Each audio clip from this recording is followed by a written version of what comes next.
Bible when it talks about the Hebrew Israelites. God's chosen people will be spread far and none, but they won't even know who they are. That's why that's what's happening here in America. Literally, the melanated beings in America are the people of ancient Egypt, are the slaves of ancient Egypt that are still enslaved to the system that our government keeps them in control. The trap is a little trap. The food stamps is a literal, oh, here, take this, so that will keep you trapped there forever. Why people don't leave the hood is because they need you to not leave the hood, because you guys are the real owners of this land. You are the real inhabitants of this land. This land cannot function if you are not there. So they keep you trapped in the same system that they control instead of liberating yourself back to the freedom, because you guys are God's. Somebody at work today brought in a bunch of these little Jesuses, and so I thought it'd be great to come to the church and prank my pastors by hiding them in their office. That boy is awful. That boy is disgusting. He's exactly what is wrong with his world, okay? No, don't get me wrong. I enjoyed the first 2/3 of his stand-up routine. I thought the first 2/3 were great. Then he did that blasphemy, and blasphemy is never funny. You can make fun of the blacks, you can make fun of the queers, you can even make fun of the colored ones, but nobody makes fun of Jesus. I know. And he didn't appreciate when I then took the time out to explain to him that technically Jesus was one of the colored ones, and that is not up for debate. But if you're Christian, you believe that Jesus was born in Bethlehem. That's in the Middle East. Had he been white, that would have been the fucking miracle. He would have been the only white guy for 400 miles, and it would have blown people's minds. Look, he's turning water into wine. He's a different color! Why is no one mentioning this? We live in the desert. The sun is always in the sky, yet somehow he's got the complexion of a fucking snowman. I mean, white folks only want to hear the good shit. Life eternal, a place in God's heaven. But as soon as you hear that you're getting this good shit from the black Jesus, you're freaked. And that, my friends, is called hypocrisy. A black man can steal your stereo, but he can't be your savior.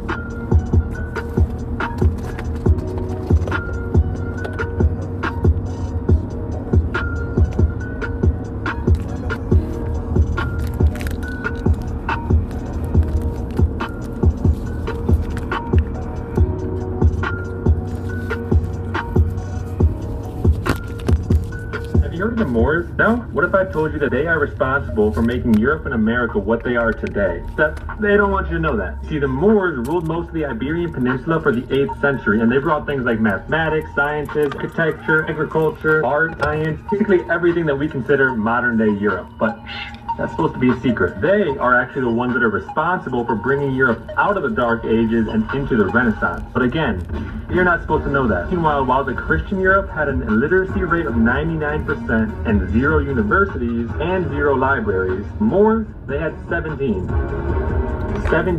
universities in 7 cities and over 70 libraries. And then they introduced their education system to Europe. There was a man called Zuriab. I don't know if I'm saying that right, but he was a Moor, and he actually pioneered changing clothes based on the season. That's how dumb Europeans were at the time. They didn't even... What? Also invented deodorant, daily bathing, and invented toothpaste. Like, no wonder the Black Plague destroyed Europe. They were filthy. Zuriab also introduced a 3-course meal. Soup, main course, dessert, and the Moors, they even introduced crops that are still prominent in Spain today. Moorish cities also had streetlights, hospitals, and running water. And streetlights and paved streets weren't even introduced in London and Paris for another couple hundred years. Moors are also the ones that built the aqueducts that brought running water from the mountains down to the cities, which gave Europe running water. The father of modern surgery was also a Moor, named Al-Zawrawi. Don't know if I'm saying that right either, I'm sorry. He developed innovative and precise surgical equipment and the premier textbook of Western medical training. Oh, and I bet you thought that the Wright brothers were the ones that are responsible for inventing flight. Nope. Furness, again, sorry if I pronounced it wrong, but he was the first one to actually attempt flight scientifically, and he was actually successful. The only thing he wasn't successful on was the landing. And those are just a few of the ways that the Moorish people completely changed Europe. But again, they don't want you to know that.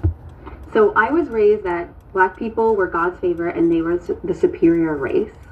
And it was interesting to be raised with that mentality because I think it's different than a lot of how other like white people were raised.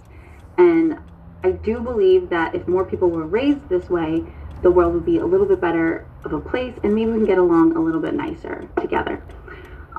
Obviously there's pros and cons to everything, so I would love to discuss the pros and cons of what it was like to be raised with this mentality, as well as like what you think about it and what you think we should do going forward to raise the next generation of children who are carrying the future for us.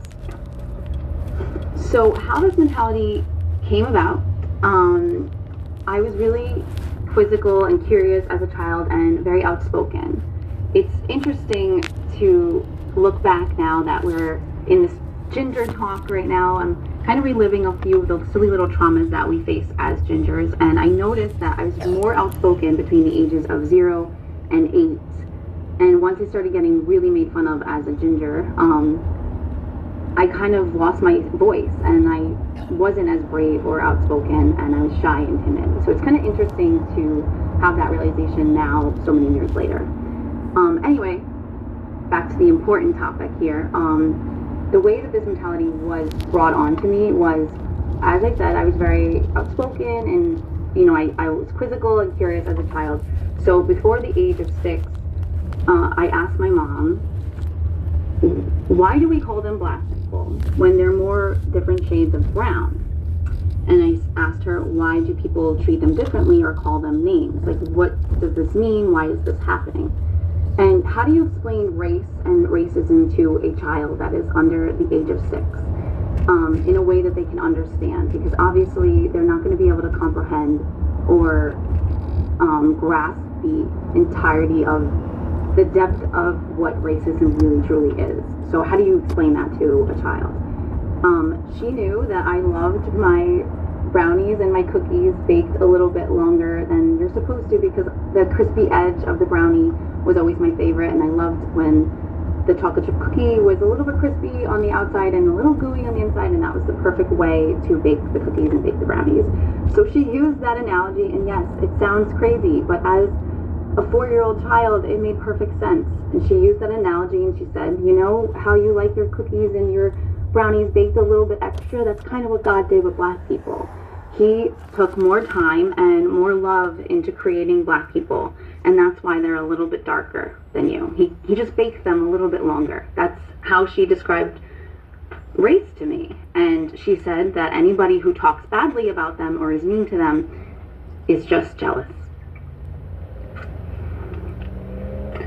So right away I was kind of just like completely infatuated and just in awe of black people, because I'm like, oh my gosh, what is it like to be God's favorite? What is it like to, you know, just be loved a little bit more from God? Like, I just thought it was incredible and amazing.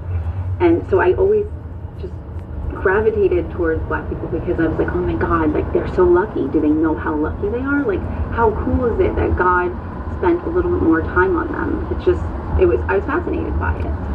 And Shalom, praise